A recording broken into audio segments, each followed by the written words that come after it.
Welcome to super fast English academy. दोस्तों, इस video के अंदर बहुत अच्छे प्रश्न मैंने लिए हुए हैं और आप सबसे मेरा निवेदन है कि आप खुद इन्हें ट्राई करिएगा। और इनके सबके पीछे में देखो कॉन्सेप्ट बताऊंगा, इन सभी आप नोट कर सकते हैं, अंडरलाइन करके कॉन्सेप्ट को आप लिख सकते हैं। निवेदन है क्योंकि आपके पेपर में जो लेवल आता है वो सभी लेवल को देख करके मैंने यहाँ पर 20 ऐसे कॉन्सेप्ट लिए हैं जो इस तरह के जो है मैंने प्रश्न में ये देख रहे हैं आप, इस तरह से क्वेश्चन आएगा। लेकिन कॉन्सेप्ट आप समझ जाएंगे तो कैसे भी प्रश्न आ जाए आप एकदम सही करेंगे। अंडरस्टैंड। एरर यदि सही हो जाएंगी तो आप बहुत सारी अंग्रेजी जो है आराम से ग्रामर पर अच्छी पकड़ आप कर सकते हैं। चलिएगा शुरुआत करते हैं। देखिए, I want to visit Ram house which is very big. ये चीज आपको समझ लेनी है। इनमें क्या सबसे पहले आप जो जैसे देखो ए वाले पार्ट को चेक करो, फिर बी वाले को, फिर सी वाले को। इस तरीके से अपन को आगे बढ़ना है। कॉन्सेप्ट को नोट कर लेना, एग्जाम्पल को आप लिख सकते हैं। जैसे देखिएगा, आई वॉन्ट टू विजिट यानी मैं विजिट करना चाहता हूं। दो दो तीन तीन चीजों को हम एक साथ जल्दी से सीख लेंगे। एक और चीज आप याद रखें कि कभी भी देखो वांट आ जाए, ठीक है, या फिर डिसाइड आ जाए, तो इसके बाद जब भी कोई बर्फ की फर्स्ट फॉर्म आती है तो उसे हम टू से जोड़ते हैं। किससे जोड़ते हैं? टू से। क्योंकि बर्फ की फर्स्ट फॉर्म ये भी है। इन दो बर्फ की फर्स्ट फॉर्म को जोड़ा किससे? हमने टू से जोड़ा जाता है। राइट, तो ये आप लिख लीजिए, वांट और डिसाइड के बाद अगर कोई बर्फ आएगी तो उसे हम टू से जोड़ेंगे। चलो, ये तो ठीक है। दूसरी बात, अगर यहां पर आई है, वी है, दे होता है, यू होता है, तो बर्फ की फर्स्ट फॉर्म लगाते हैं, प्रेजेंट इंडेफिनिट, ये पता होगा। आगे देखो, राम हाउस, ये दो नाउन है। और याद रखना कि लगातार दो नाउन नहीं आते हैं। ऐसे में क्या होता है कि जब भी कभी लगातार दो नाउन आ रहे हैं तो इसमें याद रखना, जो पहले वाला जो नाउन है, अगर ये किसी का नाम है या फिर कोई कॉमन नाउन है तो इस पर क्या करते हैं हम? एपॉस्ट्रोफी एस लगा देते हैं। ये आप रूल आप याद रखें। तो क्या हो जाएगा? मैं यहां पर एपॉस्ट्रोफी एस लगा दूंगा, राम्स हाउस हो जाएगा। क्या हो जाएगा? राम्स हाउस हो जाएगा। यानी कि फिलहाल में बी वाले पार्ट में एरर है। आगे देखिएगा, विच इज वेरी बिग। अब एक चीज आपने समझ लिया होगा, आई वॉन्ट टू विजिट, मैं विजिट करना चाहता हूं राम्स हाउस, राम के घर, विच इज वेरी बिग, जो कि बहुत बड़ा है।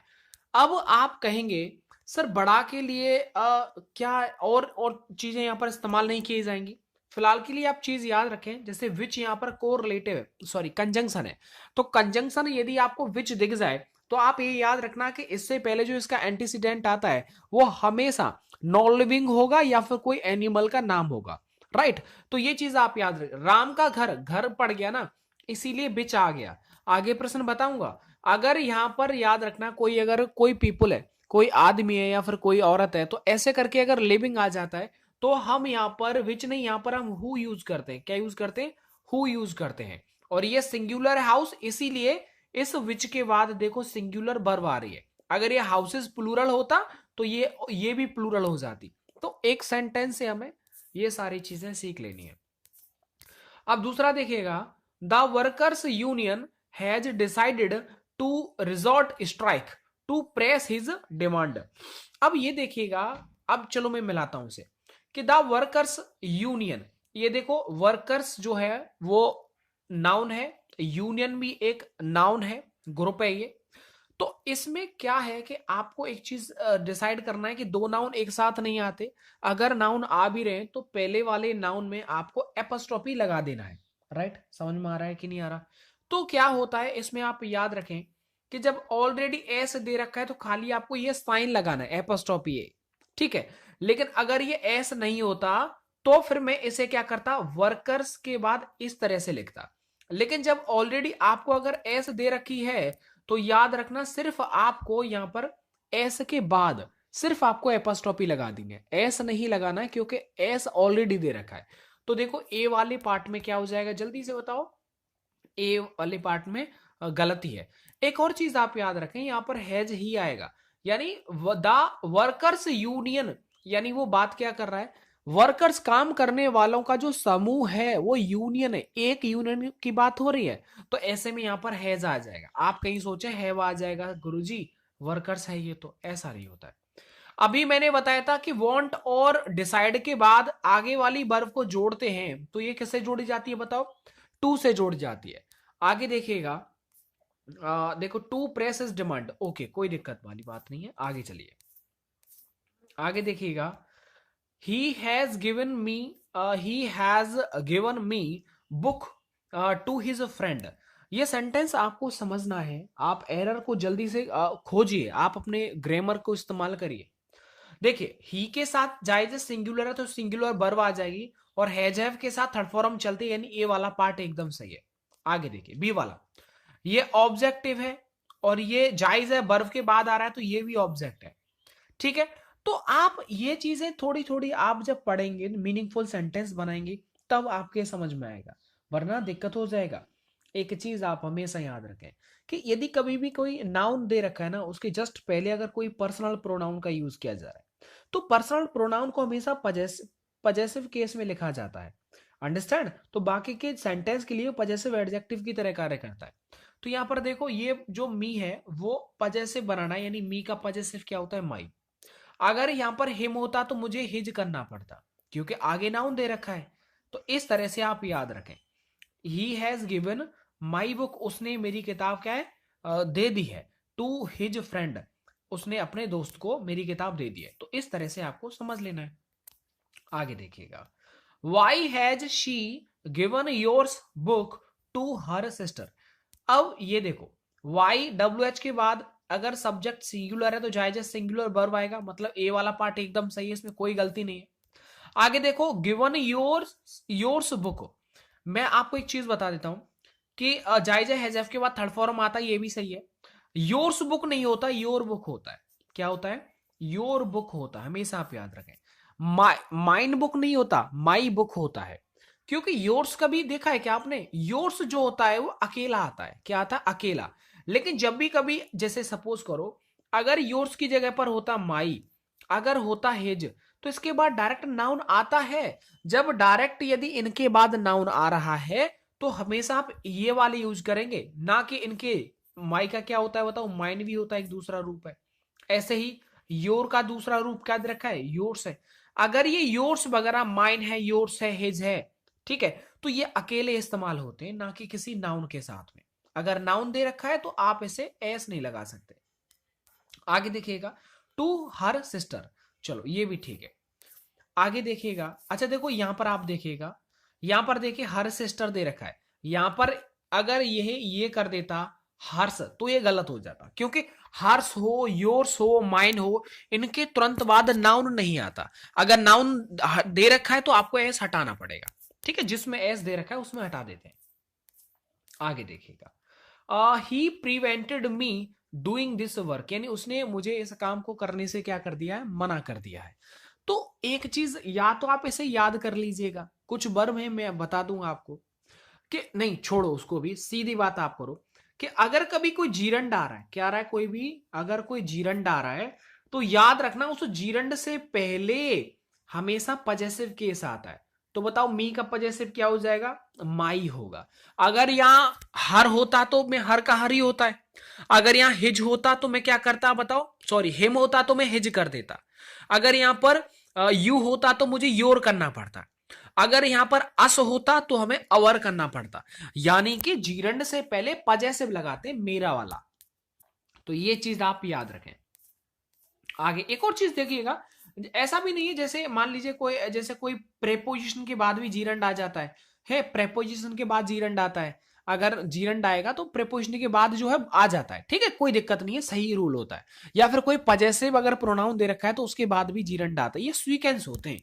जरूरी नहीं है कि कहीं पजेसिव दे गया तो गुरुजी ये तो जीरंड इसके बाद है ही नहीं। जैसे मेरा मतलब है कि जैसे आपने लिखा माई बुक, अब बुक का कोई जीरंड थोड़ी बनेगा। अगर ये वर्ब होता तो मैं ये बोल देता जैसे माई गो, ये गलत है, माई गोइंग होना चाहिए, क्योंकि पजेसिव के बाद जीरंड आता है। ये चीज आप याद रखें। ये याद रखना कि करिश्माज एंड करीनाज फादर इज मिस्टर क्या है? रणधीर, रणधीर कपूर।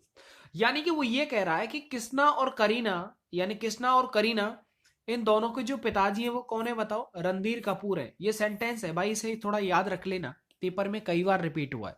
मैंने चुनिंदा कॉन्सेप्ट यहां पर लिए हैं ताकि मैं अंग्रेजी के जो मेन ग्रामर के कॉन्सेप्ट है उनको मैं बताऊं आपको।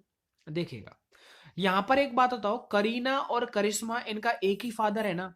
जब एक ही फादर हो तो हमेशा याद रखना कि सब्जेक्टिव केस में सिर्फ लास्ट वाले नाउन में ही पजेसिव केस यानी एपस्ट्रॉफी एस लगाया जाता है, पहले वाले में से हटा दिया जाता है। तो ये आप याद रखें, यानी करिश्मा और करीना का एक ही पापा है। जब इनका एक ही मतलब हो, सिर्फ एक ही मतलब हो, तो आपको ये चीज याद रखना है। अरे शुद्ध भाषा बोलूं, जब दो नाउन दे रखे हैं ना, अगर वो एंड से जुड़ रहे हैं, तो दोनों नाउन के जो पजेसिव जो आप लगा रहे हैं एपस्ट्रॉफी, वो एक ही नाउन, एक ही मतलब कोई वस्तु हो या फिर कोई व्यक्ति हो, सिर्फ उसी पर इस्तेमाल करते हैं, वो भी लास्ट वाली पर। ये बात आप याद रखें, मतलब यहां पर हट जाएगा। लेकिन अगर इन दोनों का अलग अलग मतलब होता, जैसे करिश्मा के अलग होते, करीना के अलग होते, तब हम दोनों पर एपस्ट्रॉफी एस यूज करते, दोनों पर, क्योंकि दोनों अलग अलग हैं, राइट। लेकिन इन दोनों का मतलब एक ही है, इसीलिए हम सिर्फ लास्ट वाले में यूज करें। ये देखिएगा, Sahil and Shreya's schools are located in opposite direction, यानी कि ये मिड पॉइंट है, एक इधर पूरब हो गया, ये पश्चिम हो गया, ठीक है। ये साहिल का स्कूल है और ये श्रेया का स्कूल है। अब बताओ, इन दोनों के स्कूल अलग अलग हुए ना, जब अलग अलग हुए तो दोनों जो नाउन दे रखे हैं, इन नाउन में भी अलग अलग एपोस्ट्रोफी इस्तेमाल होगा, तो साहिल से पहले आपको एपोस्ट्रोफी एस लगा देना है। तो ये भी याद रखना है, कहां लगेगा कहां नहीं लगेगा। आगे देखिएगा, अच्छा देखिएगा, आगे एक अच्छा प्रश्न है कि let Ram to dance her, let Ram to dance here. तो एक चीज आप याद रखना है, अगर कभी सेंटेंस की शुरुआत लेट से हो रही हो, तो लेट के बाद हमेशा याद रखना ऑब्जेक्टिव केस आता है। मतलब या तो अगर कोई नाम होगा तो नाम ही होता है, लेकिन अगर जैसे मी और माई है तो यहां पर मी आ जाएगा, क्योंकि ये एक रूल होता है लेट वाले सेंटेंसेस का, कि लेट होता है, फिर ऑब्जेक्ट होता है, फिर वर्ब की फर्स्ट फॉर्म होती है। ये सीक्वेंस है, और वो भी वर्ब की फर्स्ट फॉर्म कैसी, बिना टू के। तो एक बात आप बताइए, यहां तो टू दे रखा है ना, लेट है, ऑब्जेक्ट है, और यहां पर डायरेक्ट वर्ब आती है बिना किसी टू के, ये आप याद रखें। आगे देखिएगा, आगे देखो, देखो लेट है, ऑब्जेक्ट दे रखा है, और बिना, यानी लेट अगर स्टार्ट हो गया तो याद रखना एक छोड़ करके यहां पर डायरेक्ट वर्ब आना चाहिए बिना टू के। तो एरर पता है, लेट वाले सेंटेंस में दो एरर बनती है, एक तो लेट के बाद यहां पर ऑब्जेक्ट आना चाहिए, एक उस ऑब्जेक्ट के बाद तुरंत वर्ब आना चाहिए। तो इनमें वो क्या करता है कि यहां पर तो कभी कभी तो वो टू लगा देता है, और कभी क्या करता है, लेट के बाद यहां सब्जेक्टिव केस लगा देता है, जैसे हिम का कर दिया इसने ही, और यहां पर ये हट जाता, तो ये हो जाता लेट ही रन अवे, तो मुझे ही का ऑब्जेक्ट करना पड़ता है। ये चीजें आपको समझनी है, समझ में आ जाएंगे, टेंशन मत लो। Myself have been elected as a leader, बहुत सिंपल है, याद रखना शुरुआत में कभी भी जो रिफ्लेक्सिव प्रोनाउन होते हैं, गुरुजी रिफ्लेक्सिव प्रोनाउन क्या होते हैं, अरे जिनमें सेल्फ वगैरह लग जाता है, माई सेल्फ है, योर सेल्फ है, अवर सेल्फ है, तो इनमें क्या होता है कि वो कभी भी सब्जेक्टिव केस या ऑब्जेक्टिव केस नहीं होते, कभी भी वो सब्जेक्ट नहीं बन सकते हैं, ना ही कभी ऑब्जेक्ट बन सकते हैं, राइट। तो ये देखो भाई, ये वर्ब दे रखी है ना, और वर्ब से पहले अगर स्टार्टिंग में आ रहा है तो जायज है ये सब्जेक्ट होगा, तो सब्जेक्टिव केस नहीं, सॉरी यहां रिफ्लेक्सिव प्रोनाउन, रिफ्लेक्सिव केस नहीं लगता है, सब्जेक्टिव केस लगता है। तो माई का बताओ, माई का क्या होगा, आई हो जाएगा, राइट। तो ये इस तरह से आपको थोड़ा याद रखना है। आगे देखिएगा, आगे देखो, सब्जेक्ट है, वर्ब है, वर्ब के बाद बताओ क्या आता है, ऑब्जेक्ट आता है ना, ये भी डबल ऑब्जेक्ट वाला है ये, क्या ये, अरे हिंदी में भी आपने डबल ऑब्जेक्ट तो पढ़ा होगा ना, नहीं पढ़ा, कोई बात नहीं है, पढ़ लेना आप। तो ये क्या होता है, डबल ऑब्जेक्ट होता है। तो ऐसे में क्या होता है कि वर्ब के बाद तो भाई डायरेक्टली अगर ऑब्जेक्ट इस्तेमाल हो रहा है, रिफ्लेक्सिव नहीं होता है, यहां पर ऑब्जेक्ट होगा, तो माई सेल्फ का ऑब्जेक्ट क्या हो जाएगा, मी, और माई सेल्फ का सब्जेक्ट क्या हो जाएगा, आई, तो हो जाएगा ही has given me a book, उसने मुझे एक किताब दी। अब आप ये कहेंगे सर जी यहां पर हम माई नहीं लगा सकते, नहीं, देखो माई अ बुक ये गलत है, क्योंकि अगर कभी भी आप पजेसिव लगाएंगे तो आने वाले नाउन से पहले कोई ए एन नहीं इस्तेमाल होता है। ही हैज गिवन माई बुक ये भी ठीक है, लेकिन अगर ए आ रहा है तो आपको ऑब्जेक्टिव लगाना है, ठीक है। आगे देखिएगा, आगे देखो, my self and Mohit work for Nations betterment, याद रखना ये वर्ब है ना, और वर्ब से पहले ये पूरा क्या है, सब्जेक्ट है, जो कि एंड से दो अलग अलग उनको जोड़ा जाता है, नाउन है या प्रोनाउन को जोड़ा जाता है। तो ये बताओ, स्टार्टिंग में माई सेल्फ नहीं आना चाहिए, यहां पर आई आना चाहिए। उम्मीद करता हूं आप सबको समझ में आ रहा होगा, ठीक है।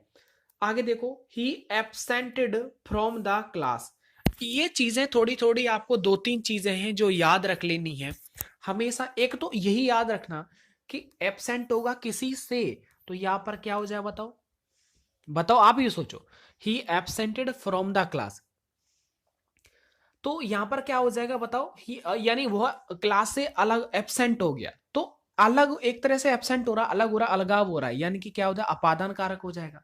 तो ऐसे में क्या हो जाए, अकारक कितने होते हैं, 8 बानी बोले साहब। तो एब्सेंट के बाद हमेशा रिफ्लेक्सिव प्रोनाउन आता है। और रिफ्लेक्सिव प्रोनाउन आप कैसे बनाएंगे बताओ, जो सब्जेक्ट है उसी का, यानी ही का हो जाएगा हिमसेल्फ, अगर यहाँ यू होता तो योर सेल्फ, आई होता तो माई सेल्फ हो जाता है। तो एब्सेंट के बाद रिफ्लेक्सिव प्रोनाउन आता है। आगे याद रखें, शी वेंट टू कश्मीर, एक और याद रखें कि इसके बाद टू क्योंकि प्लस दे रखा है। आगे एंड एंजॉयड, याद रखना कि एंजॉय के बाद भी हमेशा रिफ्लेक्सिव प्रोनाउन आता है, जो सब्जेक्ट है उसी का, यानी शी का क्या हो जाएगा, हर सेल्फ हो जाएगा। आगे देखिएगा, आगे देखो, दे अवेल्ड ऑफ द अपॉर्चुनिटी, याद रखना अवेल के बाद भी यहां पर रिफ्लेक्सिव प्रोनाउन आता है, यानी कि दे का क्या हो जाएगा, देमसेल्व्स हो जाएगा। तो ये चीजें मैं आपको याद करवा देता हूं कि एब्सेंट है, अक्वेंट है, अडप्ट है, अवेल है, forget, hurt, blame, defend, enjoy, resign, इन सब के बाद के बाद डार रिफ्लेक्सिव प्रोनाउन आता है। क्या आता है, रिफ्लेक्सिव प्रोनाउन आता है, ये आप याद कर लेंगे। आगे देखिएगा, आई हैव अ बुक, मेरे पास एक किताब है, and which is very useful, या समझ में आ गया। देखो भाई, लगातार दो कंजंक्शन नहीं आ सकते, दो कंजंक्शन नहीं आ सकते, तो ऐसे में याद रखना पहले वाले को हटा दो, क्योंकि विच से हमारा मीनिंगफुल सेंटेंस बन रहा है। मेरे पास एक किताब है, विच इज वेरी यूजफुल, जो कि बहुत ज्यादा यूजफुल है मेरे एग्जामिनेशन के लिए, तो विच का सेंटेंस मीनिंगफुल बन रहा है। सिर्फ ये याद रखना है कि लगातार यहां पर दो नहीं आ सकते, ठीक है। एंड भी दो सेंटेंसेस को जोड़ता है, विच भी जोड़ता है, तो देख लो दोनों में मीनिंगफुल कौन सा बनाएगा, तो विच बनाएगा, क्योंकि विच के देखो नॉन लिविंग आ रहा है इससे पहले, और वैसे भी एंड लगाने से तो सेंटेंस बनेगा ही नहीं, राइट है। वैसे भी पता है क्यों नहीं बनेगा, क्योंकि यार देखो एंड है ना, यहां ये नाउन है, ये वर्ब है, ऐसे कैसे जोड़ सकते हैं आप। चलो आगे बढ़ जाते हैं। एक और देखो, those are the students that got punished. अब ये समझो, दोज दीज हमेशा प्लूरल है, तो प्लूरल वर्ब आ गई। आगे द स्टूडेंट्स है, ये क्या है बताओ, एक लिविंग है, तो जब भी कभी लिविंग आ जाए तो यहां पर दैट नहीं, यहां पर हु लगा देते हैं। क्या लगा देते हैं, हु लगा देते हैं। अंडरस्टैंड ना, अगर यहां पर स्टूडेंट्स नहीं होता, कोई नॉन लिविंग होता है, कोई एनिमल होता, तो मैं विच लगाता यहां पर। आगे, those are the girls who is selected for beauty contest. तो देखो दीज दोज आए तो प्लूरल वर्ब लगाते हैं, द गर्ल्स आ गया, यहां पर जायज है, द गर्ल्स क्या है, एक लिविंग है, तो देखो लिविंग के लिए मैंने क्या इस्तेमाल किया, हु, एकदम सही है।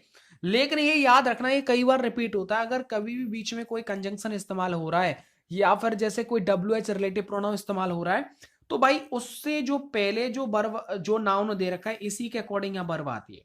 तो द गर्ल्स प्लूरल है, इसीलिए इज नहीं आना चाहिए, यहां पर आर आना चाहिए, राइट। आगे बढ़ जाते हैं।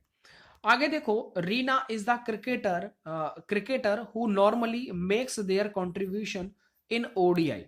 अब ये देखो, Reena is the cricketer, Reena एक क्रिकेटर है, हु नॉर्मली मेक्स, अब एक चीज समझिएगा, यानी क्रिकेटर जायज है, क्रिकेटर तो कोई ना कोई आदमी, कोई लिविंग ही होगा ना, तो इसीलिए हु के बाद यहां पर आप हु इस्तेमाल किया गया, जो कि एकदम सही है। आगे देखिए, देयर कंट्रीब्यूशन, रीना तो अकेली है ना, तो अकेली के लिए आप पजेसिव क्या इस्तेमाल करेंगे बताओ, रीना लड़की है तो यहां पर पजेसिव क्या आना चाहिए, हर आना चाहिए यहां पर, राइट। अगर ये प्लूरल होता, दे होता, तब हम यहां पर अपने के लिए देयर इस्तेमाल करते। तो आप पजेसिव वाला भी याद रखना, कहीं आपसे गलती ना हो जाए। उम्मीद करता हूं मित्रों आप सबको अच्छा लगा होगा, समझ में आया होगा। मेरा पूरा कोशिश रहता है कि आपको समय